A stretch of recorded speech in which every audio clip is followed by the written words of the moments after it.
Nationalism in India. As you have seen, many modern nationalisms in Europe come to be associated with the formation of many nation states.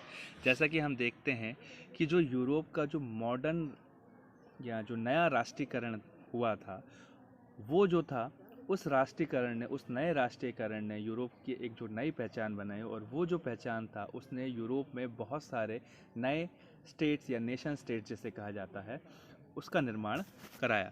It also means a change in the people's understandings of who they were and what defines their identity and the sense of belonging.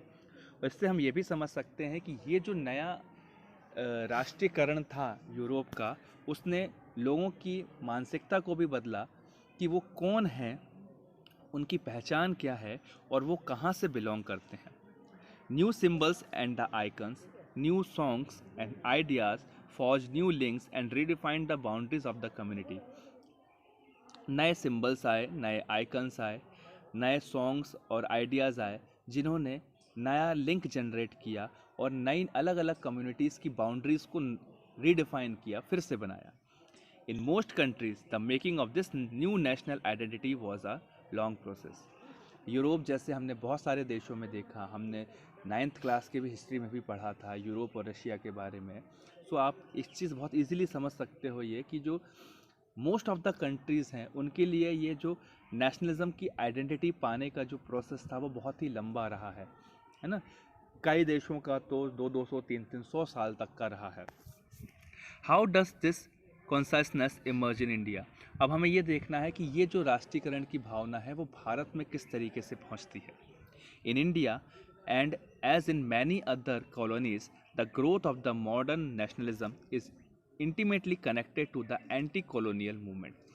Bharat और बहुत सारे colonies में जहाँ पर कोई दूसरे देश या कुछ दूसरा उपनिवेशक आके शासन करता है, ऐसी जगहों पर जो नेशनलिज्म की फीलिंग थी वो डायरेक्टली कनेक्टेड थी एंटी कॉलोनियल मूवमेंट से. कहने का मतलब ये समझ सकते हैं कि हमारे जैसे देशों में जो राष्ट्रीयकरण की भावना है या राष्ट्रीयता की भावना है वो इसीलिए आई थी ताकि हम जो उपनिवेशक देश थे या कॉलोनियल कंट्रीज थी उनके अगेंस्ट जो हमारी फीलिंग थी उसने हमारे अंदर नेशनलिज्म की फीलिंग को लेके आया था. People began discovering their unity in the process of their struggle with colonies. जो लोग थे उन्होंने अपनी एकता के बारे में, अपने आसपास के लोगों के साथ जो उनकी एकता थी उनके बारे में तब पहचाना जब वो कॉलोनिज्म से स्ट्रगल कर रहे थे, जब ये उपनिवेशक शासक जो थे उनको परेशान कर रहे थे या उन पर रेस्ट्रिक्शंस लगा रहे थे, और उस रेस्ट्रिक्शन से जब वो परेशान होने लगे तो उस परेशानी में उन्होंने अपने अंदर की एकता को पहचाना. The sense of being oppressed under colonialism provided a shared bond that tied many different groups together. तो ये जो एक साथ दबाव की भावना थी जो जो उपनिवेशक देश हमारे देश की जनता पर कर रहे थे, लगा रहे थे, ये दबाव के कारण जो थे लोगों में आपस में एक शेयर्ड बॉन्ड, उनको एक आपस में एक एकता सी नज़र आई, जिसके कारण से बहुत सारे जो डिफरेंट ग्रुप्स थे हमारे देश के, जो अलग अलग चाहे समुदाय की बात करें या अलग अलग जाति की बात करें, उनके बीच में एक अलग सा बॉन्ड बनने लगा था, जिसका कारण था वो कॉमन दबाव जो कॉलोनिज्म जो थी वो लगा रही थी. But each class and group felt the affect of colonialism differently. Their experience were varied and their notion of freedom not always the same.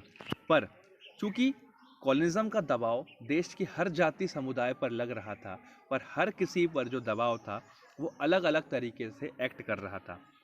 हर किसी का एक्सपीरियंस अलग अलग था और सबके लिए आज़ादी का मतलब भी अलग अलग था. The Congress under the Mahatma Gandhi tried to forge these groups together within one movement. और जो कांग्रेस थी वो गांधी जी के लीडरशिप में ये जो अलग अलग ग्रुप्स थे जो अलग अलग तरीके से कॉलोनिज्म के प्रेशर को झेल रही थी, जिनका अलग अलग एक्सपीरियंस था, उन सब को वो एक ही मूवमेंट के अंदर लाना चाहती थी. But the unity did not emerge without the conflict. But ये जो एकता थी बिना कॉन्फ्लिक्ट के नहीं आ सकती थी. In an earlier textbook, you have read the growth of nationalism in India up to the first decade of the 20th century. Now, in this chapter, we will pick up the story from the 1920 and the study of non-cooperation and the civil disobedience movement.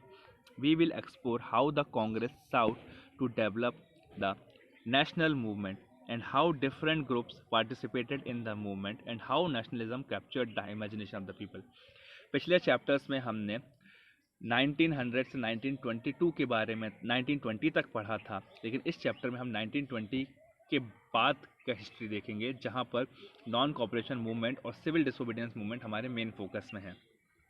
हम ये भी देखेंगे कि किस तरीके से कांग्रेस ने देश के लोगों के अंदर नेशनल मूवमेंट को लाया था और किस तरीके से अलग अलग लोग इस मूवमेंट में पार्टिसिपेट करे थे और किस तरीके से लोगों के अंदर एकता की भावना ने घर किया था। ओके, सो यहाँ पे जो आपको एक इमेज नज़र आ रही है, ये इमेज कांग्रेस का एक मास प्रोसेशन था या एक जन मीटिंग थी जो उन्होंने एक स्ट्रीट में उन्होंने किए थी लोगों को अट्रैक्ट करने के लिए, अपने नेशनलिस्ट मूवमेंट से लोगों को जोड़ने के लिए। Now the First World War, Khilafat and the non cooperation. In the year after the 1990, we see that the national movement spreading to new areas, incorporating new social groups and developing new modes of struggle. How do we understand these development? What implications did they have? So 1919 के बाद जो हमारे देश का nationalist movement था उसने एक नया मोड़ ले लिया था। ये जो नेशनलिस्ट मूवमेंट था अब ये नए एरिया तक पहुंच चुका था, नए नए सोशल ग्रुप्स इसमें जुड़ने लगे थे और जो स्ट्रगल का तरीका था, मेथड्स था या मोड्स था, वो भी बदल गया था। अब हम इस डेवलपमेंट को किस तरीके से देखते हैं?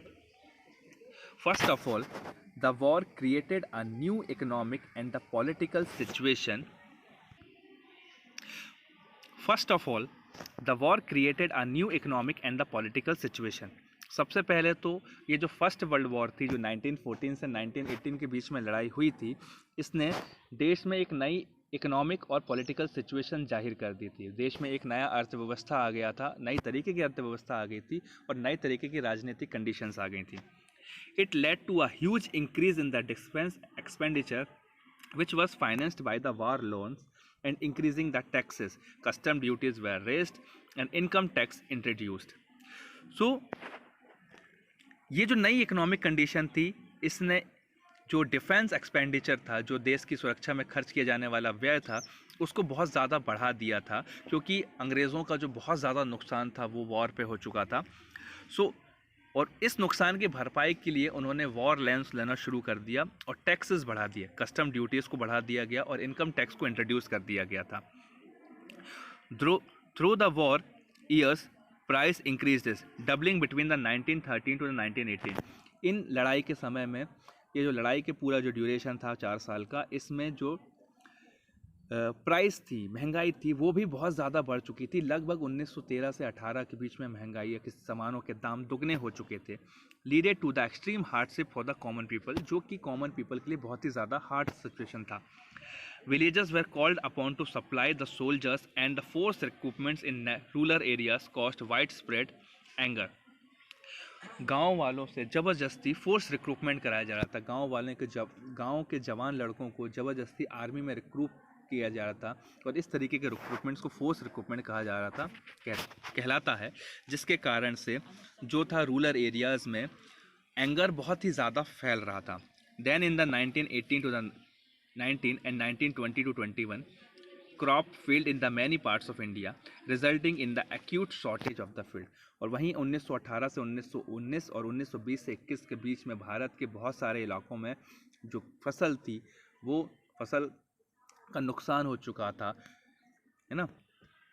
देश में खाने की शॉर्टेज आ चुकी थी और उसी पर this was also accompanied by the influenza epidemic. वहीं पर एक महामारी भी फैल चुकी थी और according to the census of 1921, 12 to 13 million people perished as a result of famine and the epidemic. और 1921 के सेंसस जनगणना के हिसाब से यदि हम देखेंगे तो लगभग 1.2 to 1.3 करोड़ पीपल्स जो थे वो इस भुखमरी और महामारी से मारे गए थे। People hoped that their hardship would end after the war was over, but did not happen. At this stage, a new leader arrived and suggested a new mode of struggle. तो पीपल थे वो इस बात से इसकी hope कर रहे थे कि लड़ाई के बाद ये सारी सिचुएशंस ख़त्म हो जाएंगी, वापस पुरानी जैसी सिचुएशन आ जाएगी, पर ऐसा नहीं हुआ।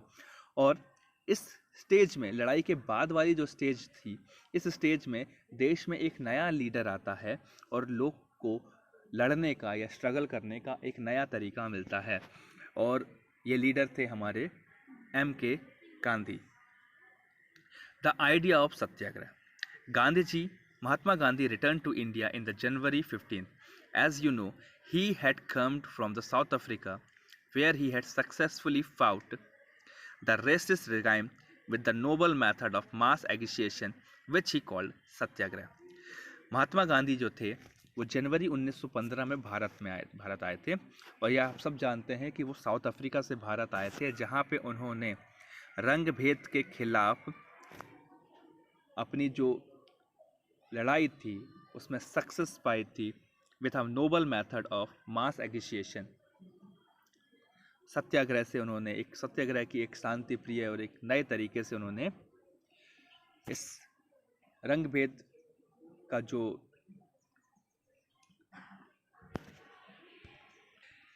रंग भेद की जो नीति थी उससे वहाँ पर उस चीज़ से उन्होंने इसके खिलाफ उन्होंने सक्सेस पाई थी।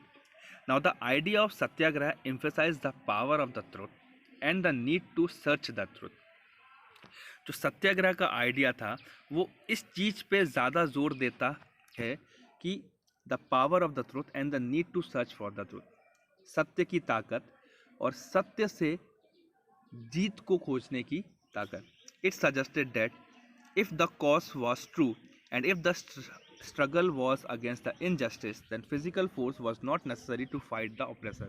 उनका ये मानना था कि अगर आपका कारण सच्चा है और आप इनजस्टिस के खिलाफ लड़ रहे हो तो फिर लड़ाई करने के लिए आपको विरोधी से फिजिकल ताकत की ज़रूरत नहीं है। विदाउट सीकिंग वेजिनेंस और being aggressive, a satyagrahi could win the battle through the non violence. बिना एग्रेसिव हुए, बिना हिंसा किए भी आप केवल और केवल सत्याग्रह के तरीके से भी, अब नॉन वायलेंस के तरीके से भी आप विद्रोही को या ऑपरेसर को आप हरा सकते हो। That could be done by appealing to the consciousness of the oppressor, conscious of the oppressor. बस यहाँ पर आपको उसकी चेतना को झंझेड़ना होता है, यहाँ पे उसकी जो सोच होती है उसको परेशान करना होता है, उसको पलटना होता है। People including the oppressor had to be persuaded to seek the truth instead of being forced to accept the truth through the use of violence. तो यहाँ पर आपको जो ऑपरेसर है उसको बस सच को दिखाना होता है, सच को पहचानने के लिए प्रेरित करना होता है, ना कि उसको वायलेंस की तरीके से सच को मनवाना। By this struggle, truth was bounded to the ultimately triumph. Mahatma Gandhi believed that this dharma of non-violence could unite all Indians. Mahatma Gandhi का ये मानना था कि ये जो नॉन वायलेंस का जो तरीका है, ये जो प्रोसेस है, ये भारत की जनता को यूनाइट करेगा। After arriving in India, Mahatma Gandhi successfully organized the Satyagraha movement in various places.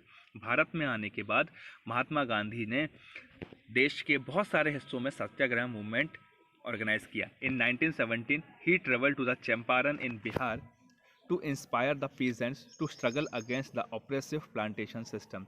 1917 में वो बिहार के चंपारण इलाके में जाते हैं और वहाँ के जो छोटे किसान होते हैं उनको इंस्पायर करते हैं ताकि वो वहाँ की जो प्लांटेशन सिस्टम है या जो बागानी सिस्टम था उसके खिलाफ वो सत्याग्रह करें। बागानी का मतलब होता है जब एक किसी बड़े एरिया में किसी एक ही चीज़ की खेती की जाए तो हम उसे फसल ना कहकर उसे बागान कहते हैं। तो ऐसे में होता क्या था कि बागानों में काम करने के लिए मज़दूरों की ज़रूरत पड़ती थी और ऐसे मज़दूरों को बंधुआ बना के रखा जाता था, उनको बाहर जाने नहीं दिया जाता था, वो अपने गांव तक नहीं जा पाते थे। तो महात्मा गांधी ने 1917 में बिहार के चंपारण में भी ऐसे ही पीजेंट्स को इंस्पायर किया था। Then in 1917 he organised a satyagraha to support the peasants of Kheda district of Gujarat. फिर 1917 में ही उन्होंने गुजरात के खेड़ा डिस्ट्रिक्ट में जाके वहाँ के किसानों को सत्याग्रह ऑर्गेनाइज करने के लिए इंस्पायर किया। Affected by the crop failure and a plague epidemic, the peasants of Kheda could not pay the revenue and were demanding that the revenue collection would be relaxed. क्योंकि वहाँ के लोगों को 1917 में क्रॉप फेलियर, वहाँ की फसलें ख़राब हो गई थी और प्लेग नामक महामारी फैल गई थी, तो वहाँ के जो किसान थे वो रेवेन्यू पे नहीं कर पा रहे थे, इसलिए वो डिमांड कर रहे थे कि उनको रेवेन्यू से आज़ादी मिले। In 1918 Mahatma Gandhi went to Ahmedabad to organise a satyagraha movement amongst the cotton mill worker. 1918 में ही महात्मा गांधी अहमदाबाद जाते हैं और वहाँ पर जाकर वो मिल वर्कर्स को इंस्पायर करते हैं सत्याग्रह करने के लिए। सो गाइस, आज के लिए हम इतना ही पढ़ेंगे। कल हम रॉलेट एक्ट के साथ शुरुआत करेंगे। अगली वीडियो में हम रॉलेट एक्ट के साथ शुरुआत करेंगे और हम ये समझेंगे कि किस तरीके से हमारा जो आज़ादी के जो मूवमेंट था वो बदल रहा था महात्मा गांधी के आने के बाद। महात्मा गांधी के बारे में हमने ये पढ़ा कि वो कब भारत में आए और किस तरीके से उन्होंने 3 सत्याग्रह मूवमेंट ऑर्गेनाइज कराई, जो बहुत ही फेमस सत्याग्रह मूवमेंट थी। लेकिन उसके बाद जो मेन चीज़ें आने वाली थी, जो हमारा असहयोग आंदोलन है, नॉन कोऑपरेशन मूवमेंट या सिविल डिसोबीडियंस मूवमेंट, वो हम इसके बाद के वीडियोस में पढ़ेंगे। सो इसके बाद के वीडियोस के लिए आप तैयार रहें। अगर आपको ये वीडियो पसंद आए तो उसको लाइक करें, चैनल को सब्सक्राइब करें और शेयर करें ज़्यादा से ज़्यादा, ताकि ज़्यादा से ज़्यादा बच्चों को इस चीज़ का फ़ायदा हो सके। सो आज के लिए इतना ही गाइस, मिलेंगे हम अपने अगले वीडियो में।